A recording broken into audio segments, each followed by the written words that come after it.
Hi friends, welcome to our medicine channel.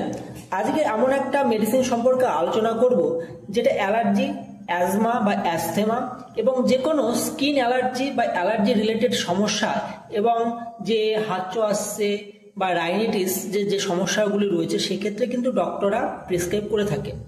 এই মেডিসিনটি কিন্তু দুটো মেডিসিনের একসঙ্গে কম্বাইন্ড ফর্মে কিন্তু আসে এবং এই মেডিসিনটি কি কাজে ব্যবহার করা হয়, ডোজ কতটা পরিমাণ দেব এবং এর স্ট্রেন কি রয়েছে, মার্কেট ভ্যালুটা কি, সম্পূর্ণ এই ভিডিওর মাধ্যমে আমরা আজকে জেনে নেব। যদি তোমরা নিউ ভিউয়ার হয়ে থাকো তাহলে অবশ্যই চ্যানেলটাকে একটা লাইক এবং সাবস্ক্রাইব করে যাবে। তো চলো ভিডিওটা শুরু করি। তো ফার্স্টে মেডিসিনটির যে দুটো কম্বিনেশন রয়েছে তোমরা কিন্তু দেখতে পাচ্ছ, মেডিসিনটির ভিতরে দুটো কিন্তু কম্বাইন্ড ফর্মে আছে। একটা হলো মন্টেলুকাস সোডিয়াম এবং লিভোসিট্রাজিন হাইড্রোক্লোরাইড, আর যে ব্র্যান্ড নেমটা রয়েছে সেটা হলো মন্টেক এলসি। এটা একটা সান ফার্মাসিউটিক্যাল কোম্পানি দ্বারা তৈরি করা একটা ব্র্যান্ডেড মেডিসিন এবং খুব ভালো একটি মেডিসিন, এবং যার প্রাইসটা খুব একটা বেশি নয়, 373 টাকা মতন প্রাইস রয়েছে, 24 থেকে 25 টাকা মতন পিস রয়েছে প্রাইসটা। তো খুব ভালো একটি মেডিসিন। তো কি কাজে ব্যবহার করা হয়? যাদের বিভিন্ন ধরনের অ্যালার্জিক রিয়াকশন রয়েছে, একটু হয়তো কোনো ধুলোবালি নাড়লো বা তার সঙ্গে একটু অন্য কিছু একটু নাড়লো বা একটু ধুলোবালি একটু নাকের মধ্যে এসে ঢুকে গেল, তো অনেক সময় হাঁচোর সৃষ্টি হয়।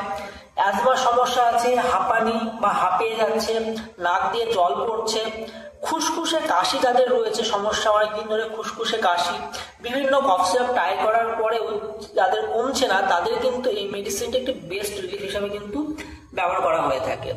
ইভেন তার সঙ্গে স্কিন রিলেটেড বিভিন্ন সমস্যা, এক্সিমা, অনেক সময় দেখা যায় যে হার্পিস রোগেও কিন্তু এই মেডিসিনটা কিন্তু ব্যবহার করা হয়ে থাকে।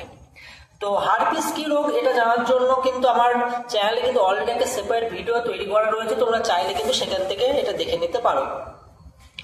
এই মেডিসিনটির ভিতরে দুটো কম্বাইন্ড ফর্মে আছে, একটা হলো মন্টেলুকাস সোডিয়াম এবং লিভোসিট্রাজিন মেডিসিন। মন্টেলুকাস সোডিয়াম আছে 10 mg এবং লিভোসিট্রাজিন হাইড্রোক্লোরাইড হচ্ছে 5 mg। তো অ্যাকচুয়ালি এই মেডিসিনটা কোনো অ্যান্টিবায়োটিক মেডিসিন নয় বা স্টেরয়েড জাতীয় কোনো মেডিসিন নয়। অনেক সময় ডক্টররা দেখা যায় যে যাদের ট্র্যাকিয়া ইনফেকশন রয়েছে বা ফুসফুসে বা লাংসে কোনো ইনফেকশন রয়েছে, শ্বাস রিলেটেড কোনো সমস্যা বা অ্যাজমার সমস্যাতে কি হয়, এই যে সমস্তগুলো ব্লকেজ হয়ে যায়, যার ফলে শ্বাস নিতে কিন্তু প্রবলেম হয় রোগীর। তো সেখানে যদি স্টেরয়েড ধর্মী মেডিসিন দেওয়া হয় তো অনেক সময় দেখা যায় যে পেশেন্টের কন্ডিশনের উপর ডিপেন্ড করে কিন্তু স্টেরয়েড ধর্মী মেডিসিন কিন্তু ব্যবহার করা হয়ে থাকে না, কারণ তাতে বিভিন্ন ধরনের সাইড এফেক্টস দেখা যেতে পারে। সেক্ষেত্রে কিন্তু এই মেডিসিনটা কিন্তু সেফ হিসেবে কাজ করে থাকে। উপরন্তু যদি পেশেন্ট অ্যান্টিবায়োটিক্স নিয়ে থাকে তার সঙ্গে যদি এই মেডিসিনটা ব্যবহার করা হয়ে থাকে তো একটা বেস্ট রেজাল্ট দেখা দিয়ে থাকে। তো এটা অ্যাকচুয়ালি কোনো অ্যান্টিবায়োটিক মেডিসিন নয়, কোনো স্টেরয়েড ধর্মী মেডিসিন নয়, এটা অ্যাকচুয়ালি অ্যান্টিহিস্টামাইন ড্রাগ, যেখানে আমাদের কি করে যে অ্যালার্জি রিলেটেড যে সমস্যাগুলো রয়েছে সেগুলো কিন্তু নিরাময় করতে কিন্তু একদম হেল্প করে থাকে। অ্যাজমা পেশেন্টের সব থেকে বড় সমস্যা হয় হাঁপানি বা হাঁপিয়ে যাচ্ছে, এবং আমাদের ইয়াং জেনারেশনের মধ্যে অনেকে কিন্তু এই প্রবলেমটা রয়েছে। একটু কিছু নাড়লাম, দুদিন অন্তর সর্দি লেগে যাচ্ছে, 4 দিন 5 দিন বা 7 দিন পর পর ঠান্ডা লেগে যাচ্ছে, এই যে প্রবণতাটা রয়েছে।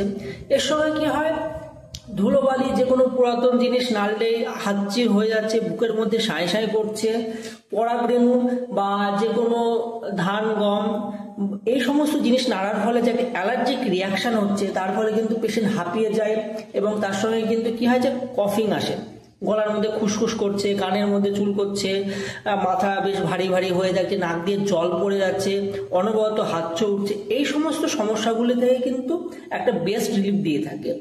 এটা হয় একমাত্র আমাদের দেহে হিস্টামিনের পরিমাণ যদি বেড়ে যায় তার ফলে কিন্তু হয়।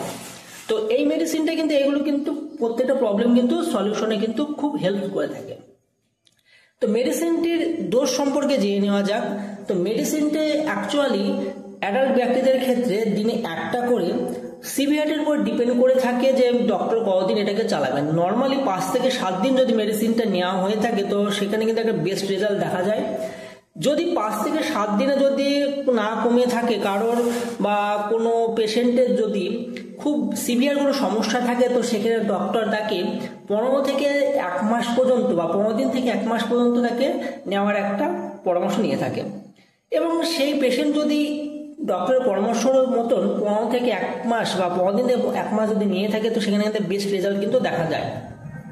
মেডিসিনটা সাইড এফেক্টস বলতে গেলে নর্মালি কোনো সাইড এফেক্টস নেই, শুধুমাত্র মেডিসিনটা খাওয়ার পর একটু ডিজিনেস বা একটু ঝিমোনো ভাব বা ঘুম ঘুম ভাব, সেটা ব্যক্তি বিশেষে একটু ভ্যারি করতে পারে, তাছাড়া কোনো সাইড এফেক্টস নেই। এবং যেহেতু ঘুম ঘুম ভাব আসে বা ডিজিনেস আসে, যার কারণে মেডিসিনটা সবসময় রাত্রিবেলায় ঘুমোতে যাওয়ার আগে বা বেড টাইমে বা সন্ধ্যার সময় কিছু হালকা কিছু খেয়ে কিন্তু এই মেডিসিনটা কিন্তু খাওয়া যায়। বাচ্চাদের ক্ষেত্রেও কিন্তু মেডিসিনটি মার্কেটে কিন্তু লিকুইড ফর্মে কিন্তু পাওয়া যায়, তো সেক্ষেত্রে কিন্তু ডোজ কিন্তু সম্পূর্ণ আলাদা হবে। তো বাচ্চাদের যদি সম্পর্কে যদি জানতে হয়, তো আমার চ্যানেলে কিন্তু অলরেডি তার ভিডিও করা রয়েছে, তোমরা চাইলে কিন্তু সেখান থেকে দেখে নিতে পারো বাচ্চাদের ডোজটা কেমন, কতটা পরিমাণ খাওয়াবো। আর যে বাচ্চাদের বয়স দেখা গেল 8 বছর থেকে 12 বছরের মধ্যে, তাদের ক্ষেত্রে কিন্তু হাফ করে কিন্তু খাওয়ানো যায়, কোনো কিন্তু সমস্যা নেই। তো আজকের ভিডিওটা এ পর্যন্তই ছিল। যদি কিছু উপকৃত হয়ে থাকো আমার এই ভিডিওটার মাধ্যমে বা তোমাদের কিছু যদি বিশেষ নলেজ দিয়ে থাকি, তাহলে অবশ্যই একটা লাইক করো এবং সঙ্গে থাকার জন্য থ্যাংক ইউ।